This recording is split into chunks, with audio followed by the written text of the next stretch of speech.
लोगों को ज्यादा एंग्जाइटी होती है, उन्हीं लोगों को डिप्रेस होता है। लेकिन डिप्रेशन या एंग्जाइटी आती कहाँ से है? उसका जो बहुत बड़ा सोर्स होता है वो आउटर एनवायरनमेंट में होता है। अच्छा, और वो यानी मेरे दफ्तर में परेशानी है, मुझे काम की परेशानी है, प्रेगनेंसी में भी बहुत प्रेगनेंसी में एंग्जाइटी होती है, खासतौर पर फर्स्ट बेबी है, खवातीन को पता नहीं होता, अंदाजा नहीं होता क्या बॉडी में चेंजेस आ रहे हैं, फिर आपकी बॉडी के इंग्रेडिएंट्स भी कम हो रहे होते हैं। कुछ लोग ऐसे हैं जिनको बाद में वीकनेस ज्यादा फील होती है, तो उस वक्त बहुत जरूरत होती है कि आपकी बॉडी रिलैक्स करे, ताकि बॉडी के अंदर जो आपके हार्मोनल चेंजेस हैं उनकी वजह से आपको ज्यादा परेशानी ना देखनी पड़े। तो आप एक काम कीजिए कि आप एक पिलो लीजिए, ये थोड़ा सा आप कह लें कि थिन है, इससे अगर बड़ा हो और अगर गोल पिल्लो हो तो बहुत ही अच्छी बात है। उस गोल पिल्लो को आपने अपनी दोनों टांगों के दरमियान रखना है, जैसे मैं आपके सामने रख रहा हूं, इस तरह से आपने बैठ जाना है और यहां पर आपने इसको रखना है। और इतना इसको ऊंचा होना चाहिए कि जब आप अपने दोनों पांव को खींचें तो ये इसके अंदर पूरा फिट आ जाए। जैसे गाँव वगैरह भी जैसे गाँव रख सकते हैं। अगर गाँव ज्यादा ऊंचा है तो फिर आप 2 पिल्लो रख लीजिए, या एक गाँव के ऊपर इस तरह से एक कुशन रख लीजिए और बिल्कुल आपने स्ट्रेट, ये देखिए इस तरह से आपने लेटना है स्ट्रेट।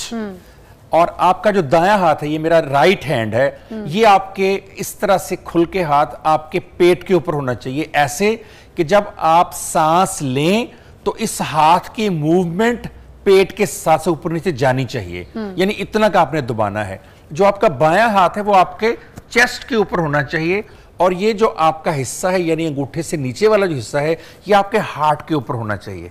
ये हार्ट के ऊपर, और ये जो मेरी 4 उंगलियों के नीचे का हिस्सा है ये मेरे सेंटर के अंदर होना चाहिए। ये देखिए जैसे ऐसे मैं रख रहा हूं इसको, और ये मैंने हाथ यहां पर रखा, तो ऐसे आपने लेटकर, तो अब आपने सांस जब खींचना है तो सारी ऑक्सीजन आपके पेट में जानी चाहिए, आपका हाथ ऊपर नजर आना चाहिए। देखिएगा मेरी तरफ, ताकि जो आपका दायां हाथ है इसकी जो ये पोजीशन है, यानी ये जो उंगलियों के नीचे वाली जगह है, ये बिल्कुल आपके सेंटर पेट के ऊपर होनी चाहिए, बिल्कुल सेंटर में। ये देखिए, और ये जो आपका अंगूठा है ये आपका आपके मुंह की तरफ होना चाहिए, इस तरह से। अच्छा। और आपकी उंगलियां हल्की सी खुली होनी चाहिए ताकि आपके पूरे पेट को आपका दायां हाथ कवर कर सके। पाम जो आपकी है, ये सेंटर वाली जो पाम है, ये बिल्कुल आपकी नाफ वाली जगह के ऊपर होनी चाहिए। ये अब देखिए, पाम को नाफ की जगह पे रख के ये देखिए, अब पूरा हाथ जो है मेरे पूरे गट जिसको आप कहते हैं पेट को कवर कर रहा है और हल्का सा दबा रहा है। अब ये जो मेरा बायां हाथ है, लेफ्ट हैंड मेरा जो है, इसके जो मेरा अंगूठे के नीचे वाली जगह है इसको हार्ट के ऊपर होना चाहिए, मेरे दिल के ऊपर। अच्छा। और ये जो मेरी उंगलियों के नीचे की जगह है, इसको ये जो स्पेस है दोनों पसलियों के दरमियान उसके ऊपर होनी चाहिए। ये देखिए। अच्छा। और उसी हाथ की तरह इसका भी अंगूठा मेरे चेहरे की तरफ होना चाहिए, उंगलियों में थोड़ी सी दर्ज होनी चाहिए।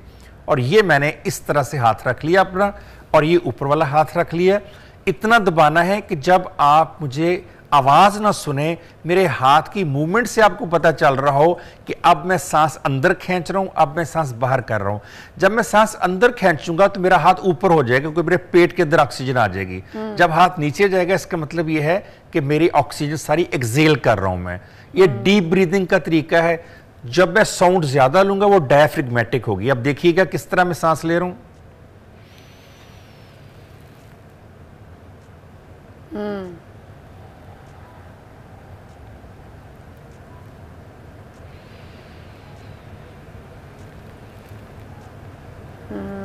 वो जो सीने पे आपने हाथ रखा उसको प्रेशर कर रहे हैं क्या? जी बिल्कुल, उसको दबा के रखना है, दोनों हाथों को आपने दबा के रखना है। प्रेशर हल्का रखना है। जी, हल्का सा प्रेशर रखना है आपने। और आप हाथ की मूवमेंट से आपको अंदाजा हो रहा है कि अब सांस बाहर जा रहा है कि अंदर जा रहा है। जो ही हाथ ऊपर जाता है पेट के अंदर हवा आती है, इसका मतलब सांस लिया हुआ है। अच्छा। अब देखिए, निकाल दिया। फिर इनहेल। सही, अब क्लियर। अच्छा, अब इसी में डायफ्रेगमेटिक, यानी तेज सांस लेना। देखिएगा,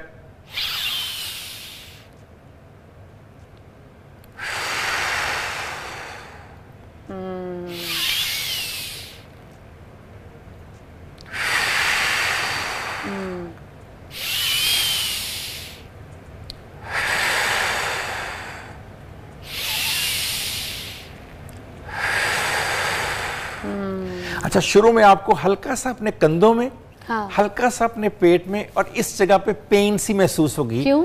1-2 दिन, इसलिए कि जब आप सांस लेते हैं तो एक जोर लगता है इन पे, खिंचाव बिल्कुल। लेकिन 2 से 3 दिन के अंदर ये खिंचाव मजे में तब्दील हो जाएगा। Then you will enjoy a lot. और सर के नीचे सराहना नहीं आपने रखना, क्योंकि हम चाहते हैं कि आपका पूरा जो ऑक्सीजन और ब्लड है वो आपके ब्रेन के अंदर जाए, दिमाग के अंदर जाए, और वहां से वो पंपिंग जो है हार्ट कर रहा है वो पांव तक करे। वाह। तो जब इस तरह आप रखेंगे तो यहां से जब जोर देगा तो यहां से ब्लड जो है सर्कुलेट होकर वहां तक जाएगा, तो आपकी टांगों की जो पेन है उसको भी ठीक करेगा वो, आपके गट की फीलिंग को भी ठीक करेगा, आपके बाजुओं को भी, और आपके पूरे बॉडी को रिलैक्स करेगा। कम से कम 15 सांस आप इस तरह जरूर लीजिए। क्या बात है, ये आपको बहुत फायदा देगा। ये तो जबरदस्त टेक्निक बता दी। और ये प्रेग्नेंट वुमेन्स आराम से कर जी सकती बिल्कुल कर सकती हैं, इसमें कोई ऐसा इशू नहीं है, बिल्कुल सेफ है। इसी वजह से मैंने जो राइट लेग राइट पे लेके और लेफ्ट उसको नहीं बताया, क्योंकि वो उनके लिए मुश्किल हो जाती है, लेकिन ये ऐसी एक्सरसाइज है जो कोई भी इजीली कर सकता है। I like it. अच्छा, नेक्स्ट क्या कर रहे हैं आप? कह रहे थे आपने नेक्स्ट मैं आपको बता रहा था कि बैठ के ये देखिए, ये जो मेरा शुरू है ऑन है जी। ये जो राइट मेरा पाँव है ये मेरा होना चाहिए लेफ्ट के इस तरह से ऊपर। अच्छा। और जो लेफ्ट है उसको होना चाहिए राइट के नीचे। ये देखिए, it is called lotus position. अच्छा। LOTUS, lotus position. और उसके बाद ये जो मेरी छोटी उंगली है, सबसे छोटी जो फिंगर है, उसके नीचे मुझे अपने अंगूठे से दबाना है। ये देखिए, ये मेरिडियन पॉइंट्स होते हैं, मेरिडियन पॉइंट्स। दोनों हाथों की इस जगह को आपने दबाना है। अच्छा। और अपने हाथ जो है वो अपने यहां पे इस तरह से रखने हैं कि आपका हाथ जो है वो सामने से ऐसे नजर आ रहा हो। ये तो हमने तो ये देखा था ना, ये जी वो उसको करते हैं, उसको भी करते हैं। ये मेरिडियन पॉइंट है, ये बहुत जरूरी है आपकी हार्ट की सेहत के लिए, आपके दिल की सेहत के लिए, आपके ब्लड प्रेशर के लिए, ये रिलैक्सेशन के लिए, ये एंजाइटी एंड डिप्रेशन से बचने के लिए। इसको हल्का सा आपने दबा के रखना है मेरिडियन पॉइंट को, और फिर इस तरह रखना है, हाथ बिल्कुल सामने रखना है। हम इसके इस पाम से ऊपर दबा रहे हैं नीचे? जी, ये जहां पर जोड़ है इसका, जोड़ की जगह, जहां पर हमारी उंगली और हमारा हाथ मिल रहे हैं, उसके जोड़ को हमने हल्का सा बिल्कुल थोड़ा सा दबा के ऐसे हमने हाथ रखा हुआ है। और अब हम यहां बैठकर लोटस पोजीशन में, और बैक आपकी बिल्कुल सीधी होनी चाहिए, सीधी बैक करके बिल्कुल ऐसे सामने देख रहे। अब आप आराम से सांस लें, डीप ब्रीदिंग, जैसे मैंने बताया।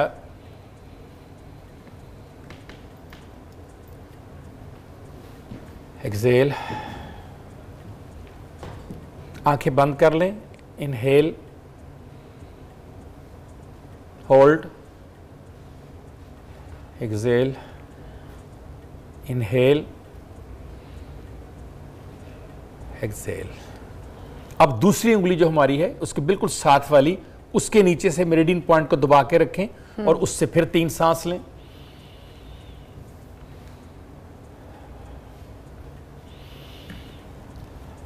और फिर जो हमारी दूसरी उंगली है जो बड़ी उंगली कहलाती है वो, और फिर शहादत की उंगली, चारों उंगलियों के जो जोड़ हैं हमारे, उनको आपने दबाकर मेरिडियन पॉइंट्स को 3-3 दफा आपने सांस लेनी है।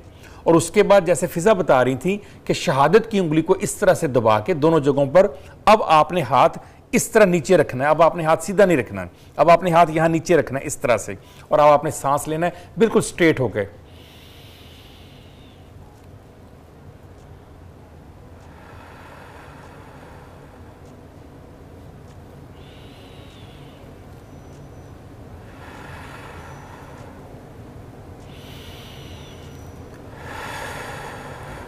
अब आपने जब ये सांस ले लिए, अब आपने ऐसी लोटस पोजीशन में रहना है।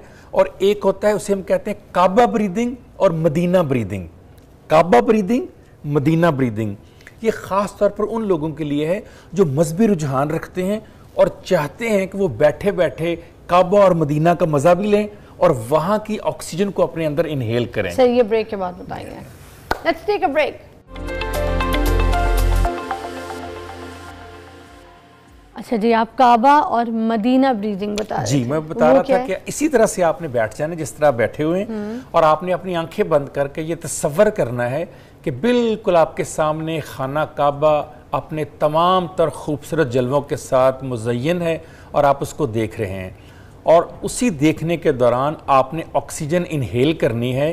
तो जो काबा की तमाम तर खुशबू है, पाकीज़गी है, जो मुअत्तर फ़ज़ाएँ हैं, जो अल्लाह का नाम है, जो सदाएँ हैं कि अल्लाह हम हाज़िर हैं, लब्बैक अल्लाहुम्मा लब्बैक, वो आप सारी इनहेल कर रहे हैं। देखिए किस तरह से आंखें बंद करके इमेजिनेटिव टेक्निक में काबा को सामने देखते हुए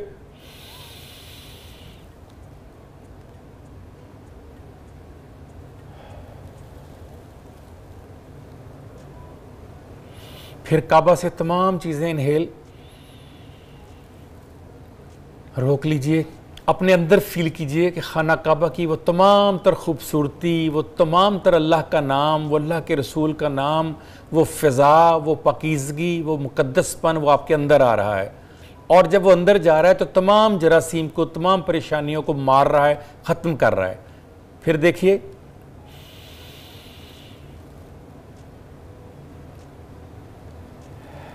और वैसे ही मुस्कुराइए जैसे काबा को देखकर कोई शख्स मुस्कुरा सकता है। स्माइल कीजिए, 5 सांस लीजिए बहुत अच्छे, और फिर सोचिए कि अब आप मदीना मुनव्वरा में रोज़ा रसूल के ऊपर खड़े हैं। जो लोग गए हैं उनके लिए बहुत आसान होता है इस एक्सरसाइज करना, क्योंकि वो तसव्वुर कर सकते हैं, वो वहाँ से होकर आए हैं। जो नहीं गए वो अपने जहन में वो तस्वीर, वो वीडियो लेकर आए जिन्होंने देखी है खाना काबा की या रोज़ा रसूल की। अब रोज़ा रसूल पे खड़े होकर जाली के सामने आप खड़े हैं और तमाम तर वहाँ की पाकीज़ा फ़िज़ा को, मुअत्तरपन को, खूबसूरती को आप इनहेल कर रहे हैं अपने अंदर, और उसके इनहेल करने से आपकी तमाम बीमारी, तमाम जरासीम, तमाम जर्म्स, चाहे आप कैंसर का शिकार हैं, चाहे आपको गट प्रॉब्लम है, आपको मैदे का मसला है, लिवर का प्रॉब्लम है, हार्ट का इशू है, हाई ब्लड प्रेशर है, आपने सोचकर थिंकिंग पैटर्न में लाकर उसको ऑक्सीजन को ऐसे लेना है, और आपने देखना है कि जब आपने ऑक्सीजन इनहेल की तो उसने अंदर जाकर उन जरासीमों को, जर्म्स को किल कर दिया। This is called imaginative technique. फिर देखिए ऑक्सीजन अंदर गई और अब तमाम जरासीमों को किल कर रही है। किल करके, मार के, फाते होके ये बाहर आ